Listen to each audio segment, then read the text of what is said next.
नमस्कार, आदाब, सत श्री अकाल। All of you welcome again my YouTube channel right information. आप सभी का तहे दिल से फिर से स्वागत है। और जो ये मेरा वीडियो फर्स्ट टाइम देख रहे हैं तो उनको मैं बता दूं कि आप मेरे ये चैनल में जाके मैंने जो वीडियोस बनाए हैं पेट्रोल पंप से रिलेटेड वो एक बार देख लीजिए ताकि आपके डाउट्स क्लियर हो जाएं। डोर से रिलेटेड आपके कोई डाउट है, ठीक है, आचार संहिता से रिलेटेड कोई डाउट है या एलईसी से रिलेटेड कोई डाउट है, मतलब जो भी डाउट्स है तो वो एक बार वीडियो देखिए और उन वीडियो से आपको काफ़ी हेल्प मिलेगी। आप एक बार ज़रूर देखिए, ठीक है। तो चलते हैं आज के टॉपिक पे।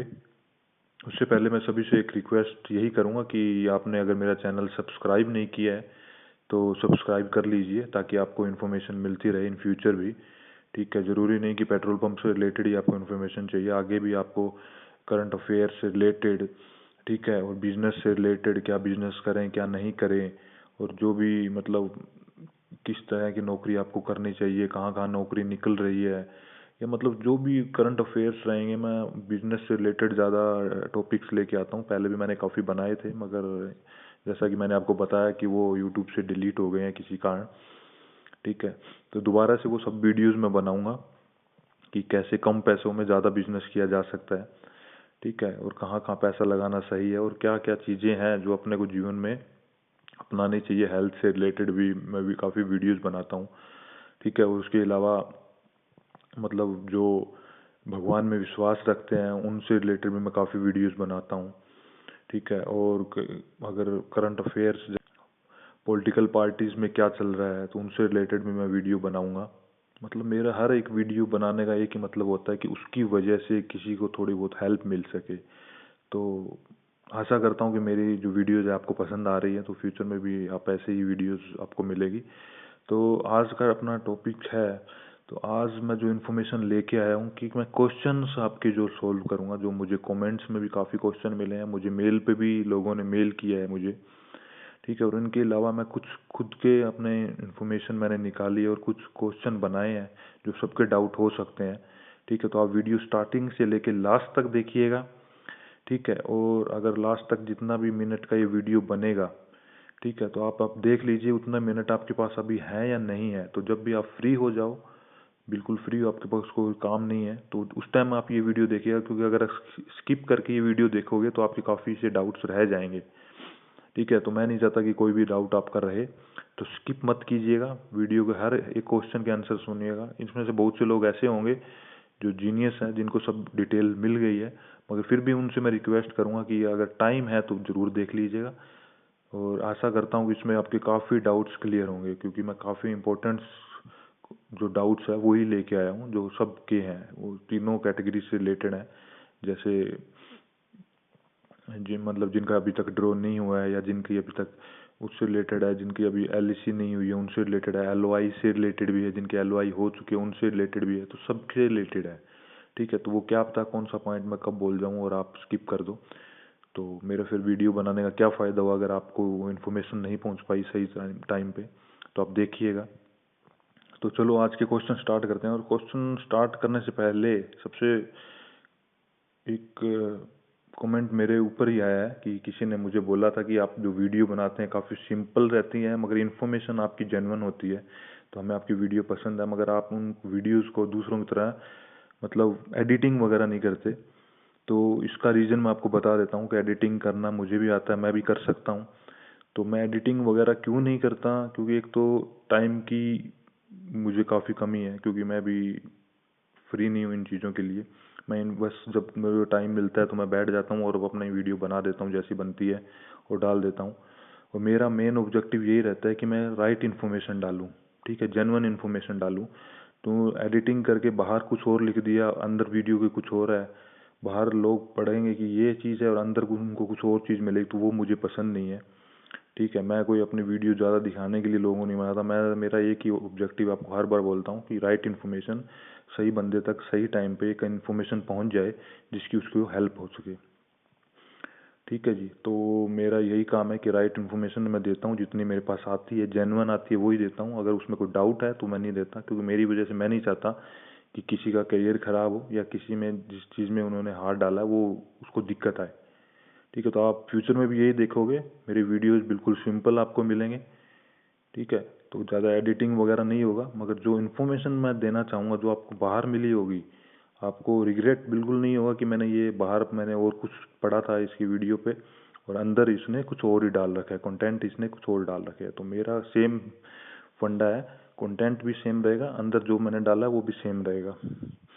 ठीक है। तो जो इन्फॉर्मेशन आपको चाहिएगी वो मैं आपको दूंगा। तो ध्यान दीजिएगा और थोड़ा सा टाइम निकाल के देखिएगा वीडियो। ठीक है। सुनना ही है, वीडियो देखना तो क्या है, क्योंकि इसमें मैं कुछ डाल नहीं रहा। आप बढ़िया अपना एयरफोन लगाइए और सुनते रहिए कि क्या क्या क्वेश्चंस आ रहे हैं और साथ में अपना काम करते रहिए। ठीक है। तो पहला मैं क्वेश्चन लेता हूँ कि ये ड्रा से रिलेटेड है कि किसी ने मुझे पूछा है कि अब ड्रा कब होंगे, मतलब कब स्टार्ट होंगे ड्रा। तो मैं इन क्वेश्चन का थोड़ा जल्दी जवाब दूंगा। ठीक है। मैं नहीं चाहता कि लेट हो सके, वीडियो लंबा बने। तो अभी ड्रा मतलब आचार संहिता चल रहा है, उसकी वजह से ही इन्होंने ड्रा वापस लिया है। मगर उसका भी रीज़न मैंने जैसे आपको बताया था कि आचार संहिता भी एक वन ऑफ मेन रीज़न नहीं है इसी के लिए, और भी काफ़ी दिक्कत रहती है गवर्नमेंट मतलब ऑफिस वगैरह में, डिपार्टमेंट्स में। तो हाँ, जितनी इन्फॉर्मेशन है मेरे पास है तो यही है कि आचार संहिता के बाद ही ड्रॉ, जो जितने बचे हैं उनके ड्रॉ उसके बाद ही होंगे। तो देख लीजिए कितने दिन आचार संहिता में है, इलेक्शन के बाद आपके ड्रॉ स्टार्ट हो जाएंगे। और बाकी की प्रोसेस चल रही है, एलएसी की प्रोसेस अभी चल रही है, वो चलती रहेगी और बाकी की प्रोसेस भी चलती रहेगी। तो चलो जल्दी से नेक्स्ट क्वेश्चन लेते हैं। इन्होंने लिखा है कि मैंने लीज करवा ली थी, ठीक है, और एप्लीकेशन ग्रुप 2 में डाल दी, तो कैसे मैं ग्रुप 1 में आऊँ। तो ये भी काफ़ी लोगों का डाउट है। इनका मतलब मेन कहने का फंडा ये है कि इन्होंने ये काफ़ी पहले गलती कर चुके हैं। एप्लीकेशन इन्होंने भर दी थी, लीज भी करवा ली थी, ग्रुप 1 में आने के हकदार थे ये, मगर किसी कारणवश ये वो काम नहीं कर पाए और गलत इन्फॉर्मेशन की वजह से इन्होंने ग्रुप 2 में डाल दिया, क्योंकि लोगों ने सोचा कि सिर्फ जिनकी लैंड है वो ग्रुप 1 में डाल सकते हैं और ग्रुप 2 में सिर्फ जो लीज होल्डर है वो डाल सकते हैं। तो गलत इन्फॉर्मेशन की वजह से इनको ये गलत मिली होगी, जरूर किसी ने गलत इन्फॉर्मेशन दी होगी जब भी की है, वो कई बार खुद की गलती से भी हो जाता है। तो रिग्रेट मत कीजिए। अब तो इसका यही है कि आप उसको अपडेट नहीं कर सकते। क्यों अपडेट नहीं कर सकते कि सब ऑनलाइन सिस्टम है, मैनुअल सिस्टम होता तो आप जाके वहाँ पे फॉर्म भर देते, दोबारा हो जाता, और गवर्नमेंट का काम है तो नहीं होगा। और आपको बस मैं यही कहूँगा कि आप वेट कीजिए कि ग्रुप 1 वाले हैं उनकी अगर कुछ रिजेक्ट होता है तो फिर आपको आएगा, और आपको उसमें यही फ़ायदा है कि आपको लीज़ नहीं करवानी पड़ेगी, आपकी लीज़ ऑलरेडी हो चुकी है, तो आप वो लीज़ उनको दिखा सकते हैं और आपका काम हो जाएगा। तो चलो नेक्स्ट क्वेश्चन पे आते हैं। इन्होंने लिखा है कि अगर मुझे पंप अलॉट हो जाता है तो क्या मैं ज़मीन चेंज कर सकता हूँ। ये काफ़ी इंपॉर्टेंट क्वेश्चन है, ये एक काफ़ी लोगों का ये डाउट्स है। ठीक है। तो उन्होंने पहले दूसरी ज़मीन दे दी थी, अब वो चाहते हैं कि ये ज़मीन ना दे, दूसरी ज़मीन दे दे। तो हाँ, आप दे सकते हो, मगर तब तक नहीं दे सकते जब तक आपको अलॉटमेंट नहीं मिल जाता। अगर आपको अलॉटमेंट मिल जाता है तो उसके बाद अल्टरनेटिव लैंड का मतलब ऑप्शन आता है, उसमें आप जाके कंपनी को आप कोई भी रीजन बता सकते हो, जैसे रेंट नेगोशिएबल वगैरह का बता सकते हो या कुछ भी, तो बता के आप वो लैंड चेंज कर सकते हो। मगर अभी नहीं, जब आप एलओआई के टाइम आप वो लैंड चेंज कर सकते हो, आपको ऑप्शन दिया जाएगा। दूसरी लैंड आपकी वो देखने आएंगे, अगर सही है तो वो ले लेंगे, और नहीं तो ये तो आपको मिली हुई है, कोई दिक्कत नहीं आएगी। तो ये भी आप कर सकते हो। अगला जो क्वेश्चन है, उन्होंने बोला है कि मैंने लैंड की डिटेल गलत डाल दी है, मैंने आगे वाले जो फ्रंट की डिटेल नहीं डाली। अच्छा, ये तो ये कहना चाह रहे हैं कि मैंने जो डिटेल डाल दी है, मेरा फ्रंट में जो आता है उसकी नहीं डाली, पीछे वाले जो भी उसका एकड़ आता है उसकी डाल दी। तो ये गलती आपने की है, तो इसका हर्जाना आपको भुगतना पड़ेगा। ठीक है। तो वो आपका अभी तो कोई दिक्कत नहीं आएगी क्योंकि ड्रॉ वगैरह आपका निकल जाएगा, मगर जब एलआईसी के टाइम वो चेक करेंगे तो आपकी लैंड डिटेल गलत होगी तो आपको ग्रुप 3 में डाल देंगे। लैंड की डिटेल भी आप सही नहीं कर सकते, तो इसलिए मैं कहता हूँ कि जो भी काम करो पहले देख के करो, बाद में उसका कोई वो सोल्यूशन नहीं निकलता। ठीक है। तो ये भी मैं आपको बता देता हूँ कि आपकी लैंड की डिटेल चेंज नहीं कर सकते, आपको वो ग्रुप 3 में डाल देंगे। नेक्स्ट क्वेश्चन है कि मैं ग्रुप 3 में हूँ और अपनी लैंड अपडेट कैसे करूँ। ये भी अच्छा क्वेश्चन है, क्योंकि सबसे ज़्यादा लोग ग्रुप 3 में ही इस बार अप्लीकेशंस आए हैं, अगर अपन डेटा निकालते हैं तो। क्योंकि बिना लैंड के भी लोगों ने भर दिया कि चलो चांस क्या पता मिल ही जाए, तो वो काफ़ी लोगों का सपना भी साकार होने वाला है। ठीक है। क्योंकि वहाँ पे 1 और 2 में भी काफ़ी जगह अप्लीकेशन नहीं आई। तो ये क्वेश्चन है कि अपडेट कैसे करें, तो ये सबके लिए है कि आपको अगर मेल आ चुका है तो आप अपडेट कर सकते हैं, और अगर आपको मेल अभी तक नहीं आया है तो समझ लीजिए आप वेट कीजिए। ग्रुप 1 और ग्रुप 2 के जब बंदे सेलेक्ट नहीं हो पाएंगे तो आपको मेल ज़रूर आएगा। तो फिर आपका यही क्वेश्चन रहेगा कि मैं अपडेट कैसे करूं, तो आप उसको ग्रुप 1 या ग्रुप 2 में अपडेट आपको करना होगा, या तो लीज पे ले लीजिए या ग्रुप 2 में आप आइए, आपका जो भी आपको सूटेबल लगे। ठीक है, तो करने के बाद आपको क्या होगा, आपका जो भी आपको आपने इसमें आईडी बनाया है उसको आप ओपन करेंगे, और अप्लाइड जो भी एप्लीकेशंस रहेंगे उसमें आप क्लिक करेंगे, और अंदर जाएंगे तो आपको एक एडिट का ऑप्शन मिलेगा, लैंड एडिट का ऑप्शन, तो उसमें जाके आप एडिट कर लीजिए। इसमें भी दोबारा से एक बात मैं बता दूं, ध्यान रखिए, जो लैंड आपकी सही हो, बिल्कुल आपको लगे कि यही है, इन्फॉर्मेशन सही डाल दी है, उसके बाद ही सेव करें। ये तो एक बार सेव कर दी तो वो दोबारा ठीक नहीं हो पाएगी और फिर आपको वही दिक्कत आएगी। तो सेव करने से पहले उसको देख लीजिए। ये भी काफ़ी लोगों का क्वेश्चन है कि मेरा अभी तक ड्रॉ नहीं हुआ है, मैंने अपने डॉक्यूमेंट सबमिट कर दिए है, ठीक है, मगर मैंने जो अपनी लीज करवाई थी, लीज की एग्रीमेंट की जो डेट है, ठीक है, वो आफ्टर द एप्लीकेशन है, मतलब तो आपका गलत है। ठीक है, तो आपका जब भी ये रिजल्ट निकलेगा तो आपका डॉक्यूमेंट वेरिफिकेशन के टाइम में आपको बता देता हूँ, आपको ग्रुप 3 में डाल देंगे, क्योंकि लीज की जो डेट है वो एप्लीकेशन से पहले की होनी ज़रूरी है, आपने बाद में बनाई है, तो ये आपने गलती करी है, क्योंकि आपने यही किया है कि पहले लीज करवा ली, सॉरी, पहले एप्लीकेशन भर दिया और उसके बाद आपने लीज करवाई, तो ये गलती है, ये गवर्नमेंट का काम है, तो आपको ग्रुप 3 में डालेंगे वो, तो आपकी गलती है तो आपको भुगतना पड़ेगा, इसका कोई सोल्यूशन नहीं है अभी तक तो। हाँ, नेक्स्ट क्वेश्चन भी काफ़ी इम्पोर्टेंट है। ये बोलते हैं कि मैं एससी कैटेगरी में आता हूँ और अपना एससी सर्टिफिकेट मेरा पुराना है तो अपडेट करूँ, तो ये भी काफ़ी अच्छा है, अपडेट कर लीजिए। अभी तो मैंने बताया था कि ओल्ड भी आप सबमिट कर सकते हो, कि हर एकदम से कोई नहीं करवाता, मतलब अपडेट नहीं करवाता, मगर आपको दोबारा अपडेट के लिए वो मेल आएगा या आपको बोला जाएगा कि डॉक्यूमेंट वेरिफिकेशन के लिए कि आप ये फॉर्मेट में लेके आइए, जो फॉर्मेट उन्होंने दिया हुआ है। ठीक है, तो उस फॉर्मेट के अकॉर्डिंग आपका जो भी सीसी सेंटर है नज़दीक, वहाँ पे जाके उसमें वो अभी करवा लीजिए, अभी काफ़ी टाइम है तो आप करवा ही लीजिए, उसमें कोई ज़्यादा टाइम तो लगता नहीं, तो करवा के रखिए ताकि आपको बाद में दिक्कत ना आए। नेक्स्ट क्वेश्चन है कि मेरे ज़मीन के ऊपर से 11,000 केवी वाली लाइन निकल रही है, तो कोई क्या दिक्कत है, आ सकती है। तो अकॉर्डिंग टू रूल आपको दिक्कत नहीं आएगी, क्योंकि 11,000 मतलब 11,000 तक की जो भी लाइन रहती है वो पीछे हो जाती है, आपको एप्लीकेशन देनी होगी, बिजली बोर्ड में जाके बात करनी होगी, ठीक है, बिजली विभाग में बात करनी होगी, और वो पीछे हो जाती है, वो आपके पीछे की जो स्पेस एकड़ में रहेगी वहाँ पे लग जाएगी, तो उसमें दिक्कत नहीं आएगी, तो वो आपकी आप दिक्कत नहीं मत लीजिए, आप अपने एलईसी करवाइए, और तब वो बोलेंगे तो आप उसको करवा लीजिएगा, तो वो आपका हो जाएगा, कोई दिक्कत नहीं है। एक नेक्स्ट क्वेश्चन है, वो बोलते हैं, ये उनके लिए है जिनका ड्रा नहीं हुआ, कि वो पूछते हैं कि ड्रा में जाना ज़रूरी है।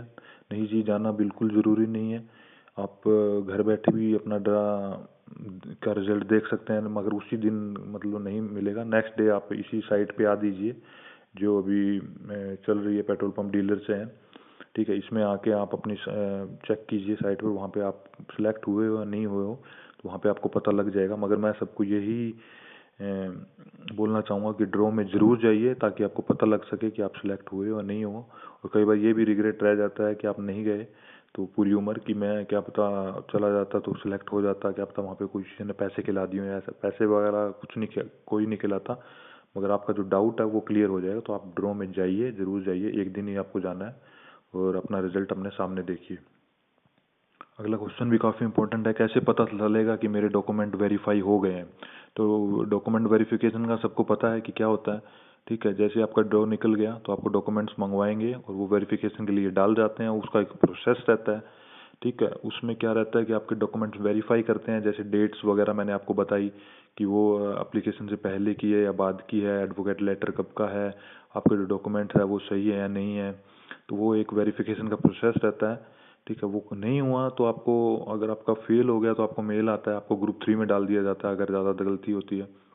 अगर कुछ ज़्यादा दिक्कत नहीं है, सही निकल गया सब कुछ, तो आपको फिर एलईसी के लिए मेल आता है। तो इसके दो ही रीज़न है, आपको या तो मेल आएगा ग्रुप 3 का, या मेल आएगा उसका एलईसी के लिए, तो आपको पता लग जाएगा कि आपकी वेरिफिकेशन हो चुकी है, ये सही है या नहीं है, आपको रीज़न भी बताया जाएगा क्यों आपको ग्रुप 3 में डाला।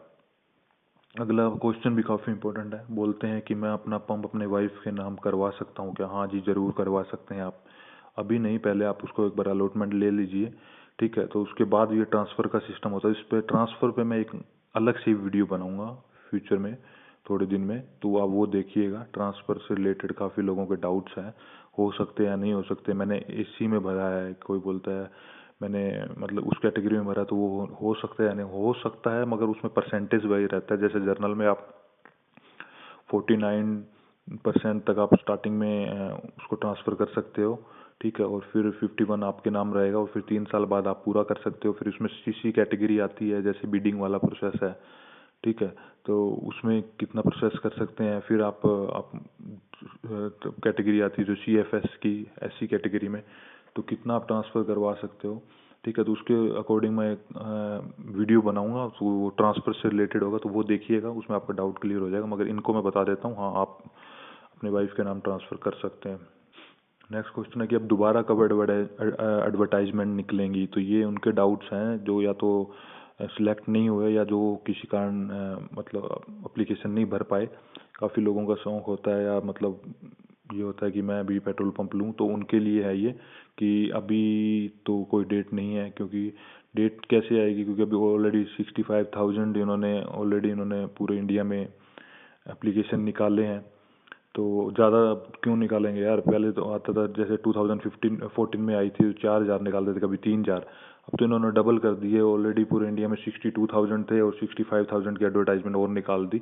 तो अभी मेरे हिसाब से तो अब कोई एडवर्टाइजमेंट नहीं आएगी। इन फ्यूचर आएगी तो काफ़ी टाइम के बाद आएगी, ठीक है? तो आप परेशान मत होइए, और भी दूसरे ऑप्शन है मैं आपके लिए लेके आऊँगा प्राइवेट सेक्टर से रिलेटेड। रिलायंस, एसआर, या फिर जो प्राकृतिक ढंग से जो बनाए जा रहे हैं, जिनका सिर्फ डीजल बिकता है, तो वो उनके भी आप अप्लाई कर सकते हो। तो वो टेंशन मत लीजिए, ठीक है? नेक्स्ट क्वेश्चन भी काफ़ी इंपॉर्टेंट है, और काफ़ी लोगों का डाउट है कि मेरी जो साइट है रूरल में है, और वहाँ से नज़दीक है NH हाईवे, तो कितना दूर होना चाहिए? तो मैंने जैसे आपको बताया कि 300 मीटर का मैंने दायरा बताया हुआ है, ठीक है? तो ये केस थोड़ा अलग होते हैं। जो रूरल एरिया की साइट है और नज़दीक उनके NH है या स्टेट हाईवे है, तो वहाँ पे वो 1000 मीटर तक देखते हैं, मतलब 1 किलोमीटर तक कोई पंप, सॉरी, नेशनल हाईवे नहीं आना चाहिए। अगर नेशनल हाईवे पे आपकी साइट है या स्टेट हाईवे पे है, तो 300 मीटर तक वो सड़क दूसरी देखते हैं कि कौन सी गांव में जा रही है, वो अलग रूल होता है 300 मीटर तक जो देखते हैं, ठीक है? अगर आपकी रूरल में है और उसके नेक्स्ट अगर बीच में है तो कोई दिक्कत नहीं है, फिर तो 300 मीटर तक ही वो देखेंगे। कोई दूसरी रोड या कोई नहर या कुछ जा रही है, या कोई गवर्नमेंट प्रॉपर्टी है, तो वो 300 मीटर तक देखेंगे, ठीक है? और अगर आपकी रूरल में है मगर बिल्कुल नज़दीक आपके स्टेट हाईवे आ गया, तो फिर वो 1000 मीटर की देखते हैं, ठीक है? थोड़ा मैं जल्दी बता रहा हूँ क्योंकि क्वेश्चन थोड़े ज़्यादा हैं, तो प्लीज़ आप समझ लीजिएगा। कोई दिक्कत हो तो मेरे को पूछिएगा। नेक्स्ट पूछते हैं कि मेरे सर्टिफिकेट गलत है। ये काफ़ी बेसिक क्वेश्चन है, सबको पता होगा, मगर फिर भी जिनको नहीं पता उनको मैं बता देता हूँ कि सर्टिफिकेट अगर कोई भी गलत है तो उसको ठीक करा लीजिए। सर्टिफिकेट मतलब आपका 10th का मार्कशीट ही होगा, इसके अलावा तो और कोई सर्टिफिकेट डॉक्यूमेंट्स में आ जाते हैं। जो डॉक्यूमेंट्स हैं आपके सर्टिफिकेट, ये आपका ये हो सकता है कि आपके पास सिर्फ फोटोकॉपी ओरिजिनल ना हो, आपने काफ़ी टाइम पहले अपनी 10th पास आउट की हो, और अब आपने कभी ओरिजिनल ना ली हो, तो आप जाके अपने ओरिजिनल ले लीजिए। जिस स्कूल या कॉलेज से आपने करी है, आपको ओरिजिनल वहाँ पे मिल जाएगी। तो इसको आप अपडेट ज़रूर करवाइए, और आपके पास ओरिजिनल सर्टिफिकेट रखिए, वो ज़रूर चेक करेंगे। फ़ोटोकॉपी से काम नहीं चलेगा।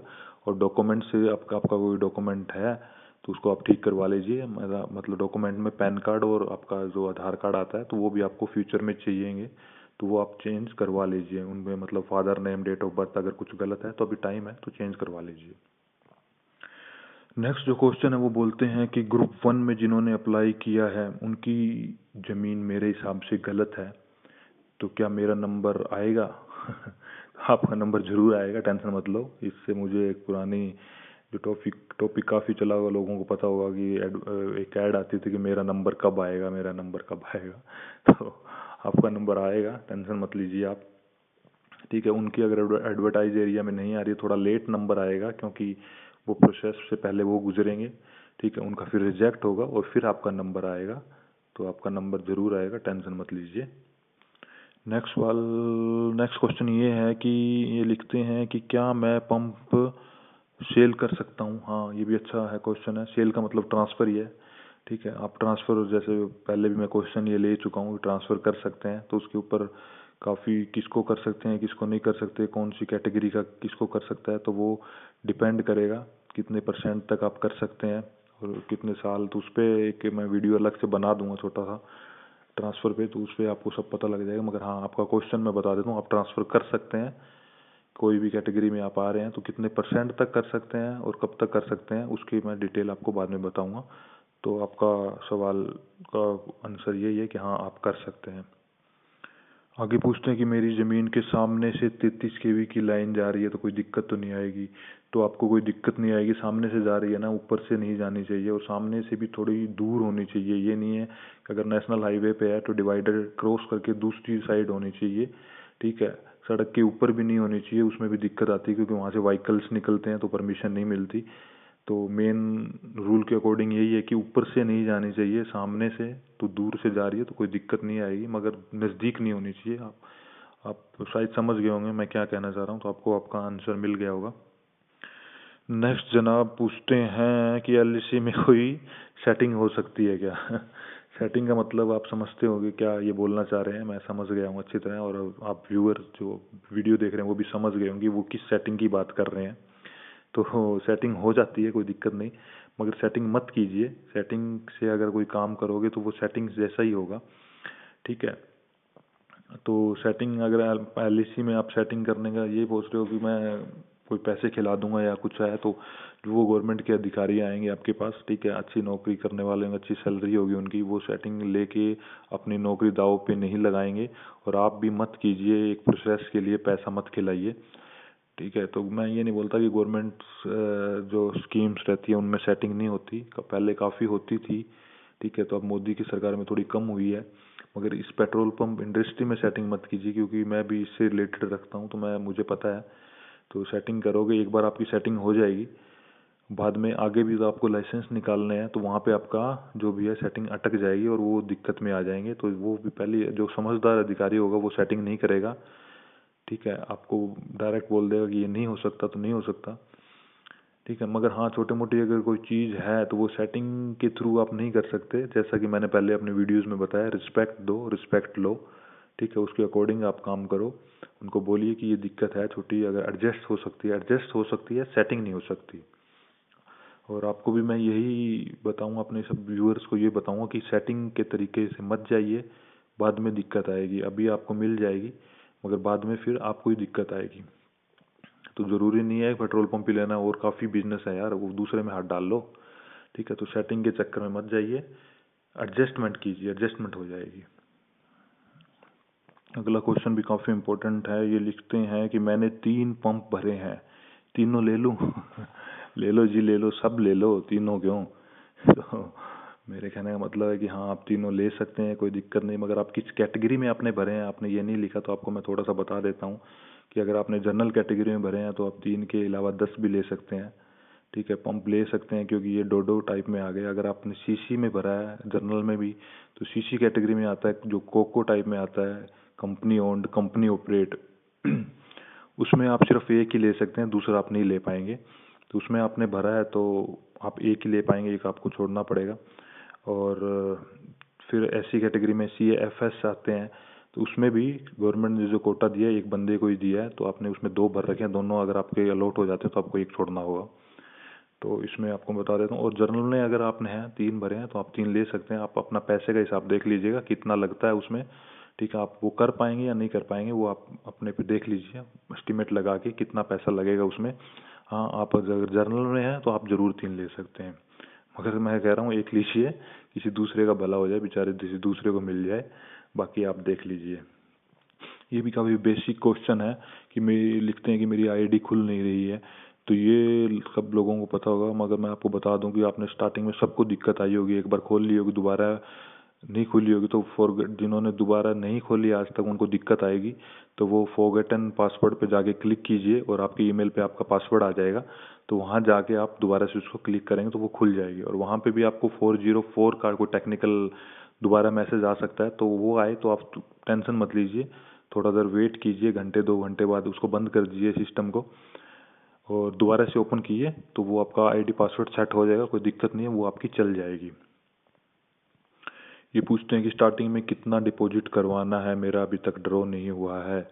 तो मैं आपको बता दूं, सब जिनका ड्रॉ हो चुका है उनको तो पता ही है कि 10% आपको इनिशियल सिक्योरिटी डिपॉजिट प्लस आपको डॉक्यूमेंट सबमिट करवाने हैं। ठीक है, तो जिन्होंने भी डॉक्यूमेंट्स रिलेटेड कोई वीडियो की कोई मतलब डाउट्स है तो मेरा वीडियो आप एक बार जाके देखिए मेरे चैनल में। और 10% मतलब आप अगर नेशनल हाईवे पे है तो 5 लाख है जर्नल की, तो 10% आपको 50,000 और रूरल के लिए 40,000 आपको सबमिट करना है, मतलब 10% अभी, और बाद में आपको पूरा करना है जब आपको अलॉटमेंट मिल जाएगा। और आप अगर ऐसी कैटेगरी वगैरह में आते हैं तो आपको 30,000 तक पे करना है, वो मतलब 3 लाख उसका है नेशनल हाईवे का, और रूरल का आई थिंक 2 लाख है, तो उसमें आपको शायद 20,000 पे करना होगा। तो वो आप स्लैब जाके देख लीजिए, उसका आप 10% देख लीजिए, आपको वो सबमिट करना होगा भी। ये भी काफ़ी इंपॉर्टेंट क्वेश्चन है। वो बोलता है कि मैं पंप नहीं लेना चाहता, एक साहब बोलते हैं कि मैं पंप नहीं लेना चाहता, मेरी डिपॉजिट वापस होगी क्या? तो ये काफ़ी इंपॉर्टेंट टॉपिक है। तो किनकी आप नहीं लेना चाह रहे तो आप में फॉल्ट है, तो आपका भी डिपॉजिट वापस नहीं होगा। अगर कंपनी की तरफ से कोई दिक्कत आती है, वो नहीं दे सकते, उसमें परमिशन नहीं मिल रही या कोई दिक्कत है, तो आपकी वापस हो जाएगी। तो इसमें काफ़ी स्लैब्स आते हैं, काफ़ी मतलब कंडीशंस आती हैं, तो उसमें किसी कंडीशन में आपको मिल जाएगी और किसी कंडीशन में आपको नहीं मिलेगी। उस पर भी मैं, चलो अगर आपकी डिमांड होगी तो मैं वीडियो बना दूंगा कि किन किन की सिक्योरिटी वापस होगी जो 10% फिल की है, और किन की सिक्योरिटी वापस नहीं होगी। ठीक है, और शॉर्टकट में आपको मैं बताऊं कि अगर कंपनी की तरफ से कोई गलती होती है तो आपको वापस मिल जाएगी, और आपकी तरफ से कोई गलती हुई है कि आपने लेने आपको मिल रहा है, आप नहीं ले रहे, या आपने कोई डॉक्यूमेंट गलत सबमिट करवा दिया, आपका कोई फॉल्ट होता है एलओआई से पहले, तो आपको नहीं मिलती। क्योंकि कंपनी इसीलिए पहले 30% मतलब 10% लेती है, ताकि उनको भी कुछ मिल सके, उनका खर्चा पानी निकल सके, जो भी उनका एलईसी के लिए आपके पास आते हैं, तो गवर्नमेंट अपना कोटे में वो पहले से ही आपसे निकलवा लेती है। इसी मेन रीजन इसका यही होता है। एक साहब पूछते हैं कि मेरा एलईसी हो चुका है, अब एलओआई क्या है? एलओआई के बारे में आपको बता दूंगा, काफ़ी लोगों के डाउट्स होगा कि क्या है, लोगों को पता तो है, मतलब उसका प्रोसेस का नहीं पता। एलओआई मतलब लेटर ऑफ इंटेंट, ये एक साझेदारी रहती है दो पार्टीज़ के बीच में। ठीक है, आपकी और कंपनी के बीच में एक लेटर ऑफ इंटेंट वो निकालते हैं, एक एग्रीमेंट टाइप में रहता है ये, उसमें काफ़ी टर्म एंड कंडीशंस लिखी होती है, तो आपको एक्सेप्ट करनी होती है। ठीक है, आप अच्छी तरह उनको पढ़ लीजिएगा, और फिर उनको एक्सेप्ट करके वो एग्रीमेंट करवा के आप कंपनी को वापस सबमिट आपको करना होता है। तो उसमें कंडीशंस रहती है, उसके ऊपर मैं एक अच्छा वीडियो, एक पूरी इन्फॉर्मेशन के साथ एक बढ़िया वीडियो बनाऊंगा।